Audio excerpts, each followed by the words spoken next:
Therefore, my dear friends, in our marriage, because God has imparted to us the capacity, the ability, He has directed us to have dominion. I submit to you, I submit to us this evening that there is nothing or there is no one that ought to have control over our homes beside us. Husbands and wives and parents in that context, there is nothing or no one, no outside party, no third party, no child that must have dominion over the parents, over the husband and wife. It is your God-given prerogative to have dominion over your family, over your household. Of course, God, in expressing His image in man, it would appear to me that we know the characteristics and the attributes of God are so wide-ranging that to properly give us a greater understanding as to His nature, God created male and female to represent His nature. Male, the one that traditionally is the protector, the provider, that firmer influence. And female, the one that is more nurturing and caring and traditionally gentler. That whole spectrum of human behavior and attributes and inclinations, whether male or female, it all represents the image of God. And of course, one that ought to be more central, especially as husbands and wives, if we are to truly represent the image of God, is that concept of oneness.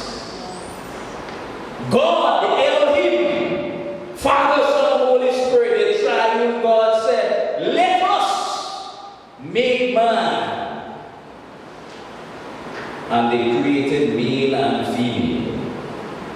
And the command was given to this male and female to be joined in marriage.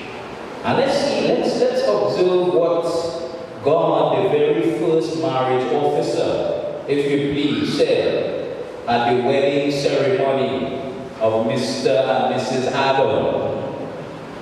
In Genesis chapter 2, verse 24, God said, therefore a man shall leave his father and mother and be joined to his wife, and they shall become what?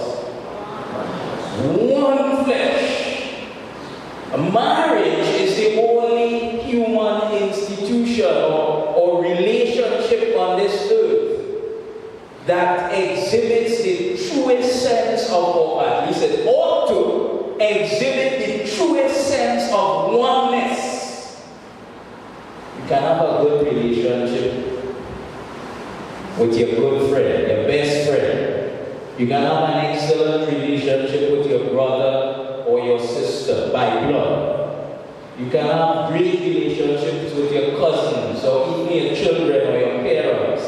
But there is no biblical precedence where any of those relationships ought to exhibit the oneness that marriage or that married parties, husband and wife, ought to exhibit.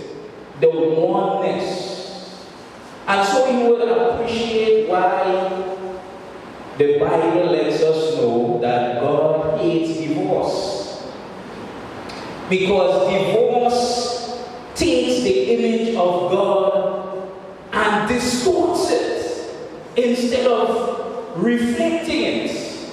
When a man and a woman commit in the covenant of holy matrimony, they are becoming one. One in purpose, one in mission, with a singular mindedness. Although it's two different persons, they are coming together And this is our mission as husband and wife. This is what we wish to accomplish together in this world.